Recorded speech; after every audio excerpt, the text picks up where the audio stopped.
వాళ్ళ పేర్లు తీసుకున్నారు కాబట్టి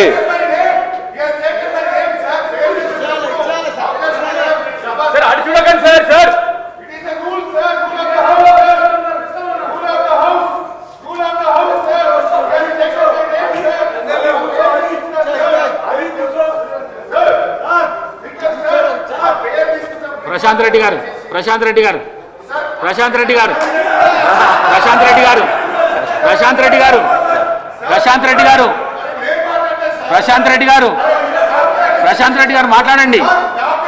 ప్రశాంత్ రెడ్డి గారు మాట్లాడండి. ఇస్తాను, వారికి కూడా ఇస్తాను, మీరు మాట్లాడండి. వారికి కూడా ఇస్తాను, మీరు మాట్లాడండి. ప్రశాంత్ రెడ్డి గారు.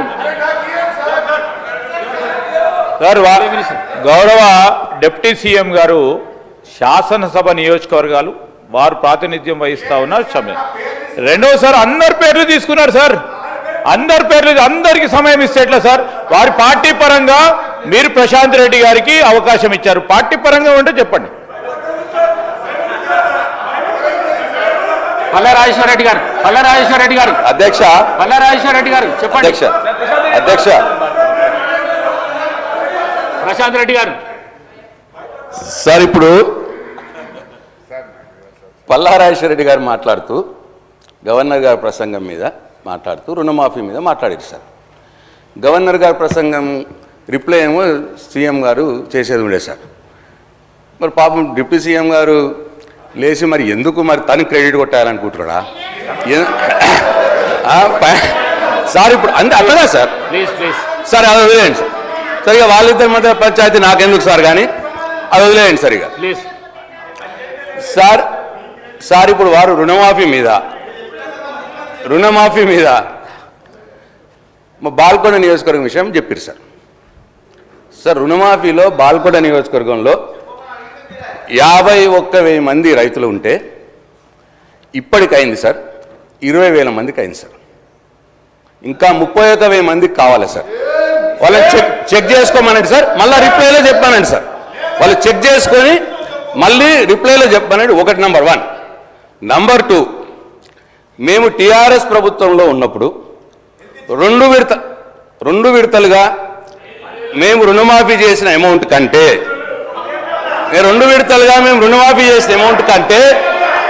మొన్న వాళ్ళు చేసిన రుణమాఫీ అమౌంట్ తక్కువ ఉన్నది అని చెప్పి నేను ఇక్కడ మాట్లాడుతూ ఉన్నాను. దాన్ని కూడా వివరాల ప్రకారం తీసుకొని నాకు చెప్పానండి సార్. వాళ్ళ రిప్లైలో చెప్పానండి సార్. 2 విడతలుగా పోయిన ప్రభుత్వంలో 2 విడతలుగా రుణమాఫీ చేస్తే వారు 1 విడతగా అమౌంట్ చెప్పి మొత్తం కావలసుకొని ఏదో చెప్పుకుంటా సభను తప్పుదో పట్టించే ప్రయత్నం చేసిందని నేను మీకు మనవి చేస్తా ఉన్నా సార్.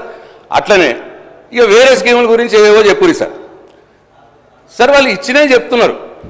అసలు ఎంతమంది అప్లై చేసిర్రు, మీరు ఎంతమందికి ఇచ్చిర్రు అది కూడా చెప్పాలి సార్. సార్, మేము ఇచ్చింది 2018 మీరు ఎంత ఇచ్చిర్రు అటు ఇట్లా అంటున్నారు సార్. మేము ఇచ్చినాము, మా చేతనైనంత ఇచ్చినాము, మాకు తోచినంత ఇచ్చినాము. దాంట్లో సంతృప్తి పడ్డోళ్ళు పడ్డరు, బాధపడ్డోళ్ళు బాధపడి ఉండొచ్చు. ఎలక్షన్లు అయిపోయినాయి సార్. మీరు ఎలక్షన్లప్పుడు ఏం చెప్పిండ్రు, ఇప్పుడు ఏం చేసిండ్రు అన్నదే పాయింట్ సార్. రోజు సార్ పొద్దున్నది 15 నెలలు అయింది సార్. సార్ 15 నెలలు అయింది, ఇంకా మా మీద ఏడిపోయిందుకు సార్? మీరేం చెప్పిర్రో చేసి చూపెట్టండి సార్.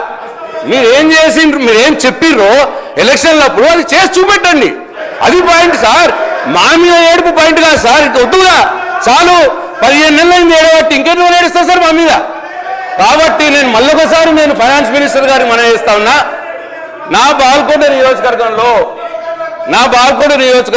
51,000 సుమారుగా ఉంటే 20,000 మందికే అయింది రుణమాఫీ, 30,000 మందికి కాలేదు. ప్లస్ మేము టీఆర్ఎస్ ప్రభుత్వంలో ఉన్నప్పుడు 2 సార్లు 2 విడతలుగా మేము చేసిన దానికంటే మొన్న మీరు చేసిన రుణమాఫీ అమౌంట్ తక్కువ ఉన్నది. ఇది నంబర్ 2. ఈ 2 విషయాల్లో మీరు చెక్ చేసుకొని మీ రిప్లైలా ఇస్తారా, సీఎం గారి రిప్లైలు ఇస్తారా, అది మీరు తెలుసుకోండి. నంబర్ 2. అట్లనే సార్ ఇప్పుడు అన్ని బోనస్ అయిందా సార్? ఎంతమందికి ఇవ్వాల్సి ఉండే ఎంతమందికి ఇచ్చారు సార్ బోనస్? 500 బోనస్. అది చెప్పాలా సార్? రైతు భరోసా ఎగ్గొట్టలేదా సార్? వానాకాలం ఎగ్గొట్టలేదా సార్? మొన్న ఇస్తామన్నారు. ఎంతమందికి ఇవ్వాల్సి ఉంటే ఎంతమందికి ఇచ్చారు చెప్పాలి కదా సార్? ఇచ్చిందే చెప్పుకుంటా పోతున్నారు. ఎంతమందికి ఇవ్వాల్సి ఉందో కూడా చెప్పాలి కదా సార్? అట్లా ప్రతిదీ అంతాయి సార్. సార్ మహాలక్ష్మి 4000 పెన్షన్ వచ్చిందా సార్? 2500 అని చెప్పింది సార్. మల్లారాజేశ్వర రెడ్డి అధ్యక్ష